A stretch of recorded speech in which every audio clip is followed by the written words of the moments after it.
You know, people, of course, need to eat, but many times we find ourselves indulging, and it isn't because we're actually hungry. This is actually called emotional eating. Nutritionist Andrea Holwegner joining us this morning to share some strategies with us on how to do it. Good morning, Andrea. Good morning. I think it's normal, isn't it, to have a vice?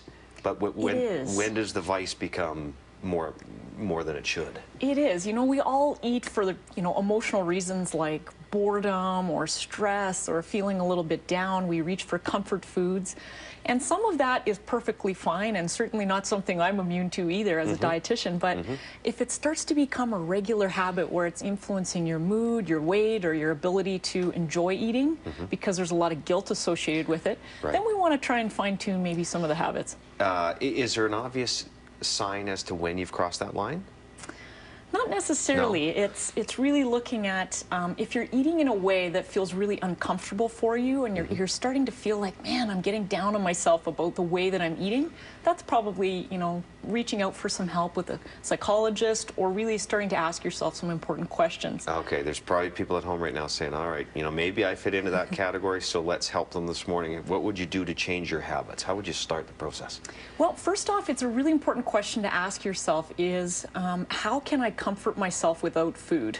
And this might sound like, yeah, I already know this, but very often people will really not take that step and really think about, okay, well, if I'm reaching for food for that sort of enjoyment piece and comfort piece, is there a way to comfort yourself in another way?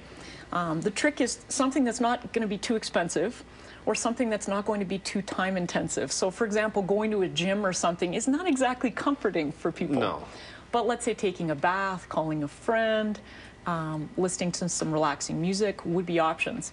Okay. And anything else we might consider with it?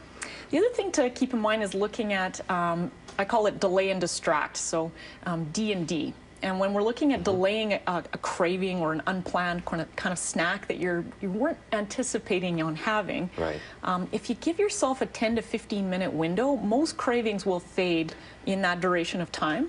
So if you come home from work, you've had a stressful day, and immediately you open the cupboard and go right to a piece of cake or right to a bag of potato chips, really think about, you know what, I'm just going to give myself a few minutes. I'm going to come back and revisit this.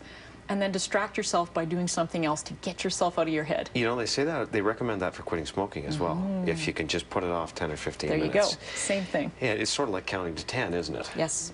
Great advice this morning, and I know probably a lot of people are saying I can use that. Always good to have you, and thank you for coming in this morning. Thanks so much. Andrea Holwegner, our guest, and if you'd like more information, tips, you'd like to contact Andrea, you certainly can. Check out healthstandnutrition.com. You can also give her a call at that phone number on your screen.